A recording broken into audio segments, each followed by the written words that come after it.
Ja, hallo, ich bin der Gabriel, bin Technikchef bei der Firma Gadi und heute habe ich wieder ein Thema für Tipps und Tricks, und zwar geht es darum, wie baue ich den Gadi-Schlauch bei einem leichten Fahrrad ein. Das kann zum Beispiel ein Gravelbike sein oder irgendein sehr leichtes Fahrrad. Wir haben grundsätzlich den Gadi-Schlauch so konzipiert, dass wenn wir jetzt hier den Schlauch aufpumpen, sich beide Enden gleichmäßig ausbreiten, und dadurch, dass das Rad zum Beispiel schwer ist, wie bei einem E-Bike, schaffen wir hier unten eine Engstelle. Und es kann immer mal passieren, dass ein Ende schneller rausläuft als das andere, aber grundsätzlich ist die Engstelle dafür da, dass die das Ende festhält, das zuerst dort ankommt und dann kommt das andere an, und durch weiteres Aufpumpen wird dann der Raum hier gefüllt. Die beiden Schlauchenden bleiben immer noch im Schlauch selber drin, die bleiben immer noch eingestülpt, und das ist unwahrscheinlich wichtig, damit wir dann eine gute langlebige Qualität haben und ein gutes Abrollverhalten. Bei schweren Fahrrädern wie zum Beispiel E-Bikes ist das überhaupt kein Problem. Da ist das Eigengewicht von dem Rad schon so groß, dass dort die Engstelle auch durch das Gewicht geschaffen wird. In der Regel sollte man immer noch so ein bisschen mit dem Körper nochmal nachdrücken, damit sich dort die Engstelle noch tatsächlich auf dem Boden befindet und damit die noch, noch mehr greift. Aber bei leichten Fahrrädern ist es so, ich zeige es mal hier, ich deute es mal ganz grob an. Wenn ich jetzt hier aufpumpen würde, könnte es sein, weil wir hier wenig Eigengewicht haben, ich habe hier extra das Vorderrad mal genommen, dass sich jetzt ein Schlauchende hier ausbreitet zum Beispiel und hier unter diese Engstelle, die Engstelle nach oben drückt und sich hier vorbei mogelt. Und dann zum Beispiel sich hier ausstülpt komplett, und das andere Ende, das kommt hier an, und ein Ende ist ausgestülpt und das andere nicht. Und dieses ausgestülpte Ende ist immer schlecht, weil das Material kann dort kaputt gehen und das unruhige Verhalten oder das Laufverhalten ist auch nicht so dann optimal. Wie wir das Problem lösen, das zeige ich euch jetzt. Es gibt also da mehrere Ansätze.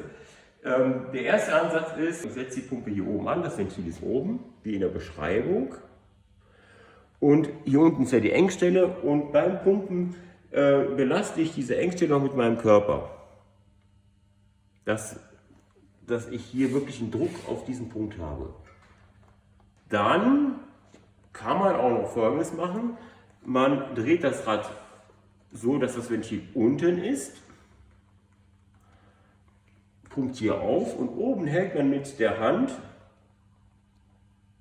hält man den Mantel mit der Hand fest, man quetscht den so ein bisschen ab, sodass wir hier oben diese Engstelle haben. Und beim weiteren Aufpumpen merkt man, dass der Schlauch hier anstößt, und dann merkt man auch, dass der zweite Schlauch hier anstößt, das zweite Schlauchteil hier anstößt, und dann lässt man los, und dann hat man immer die Gewähr, dass hier genau gegenüber von dem Ventil sich beide Schlauchenden treffen. Das, was ich jetzt hier mit der Hand gemacht habe, kann ich auch mit dem Kabelbinder machen. Dann setze ich einfach hier einen Kabelbinder an. Das haben wir schon mal gezeigt in der Rubrik Tipps und Tricks für die Fahrräder mit breiten Mänteln. Das könnt ihr da auch gerne nochmal nachschauen. So, ich pumpe aber jetzt mal den Schlauch auf. Ich zeige euch, wie das geht, wenn wir hier vorne einfach nur ein bisschen Gewicht draufsetzen. Also, ich setze hier eben meine Pumpe an.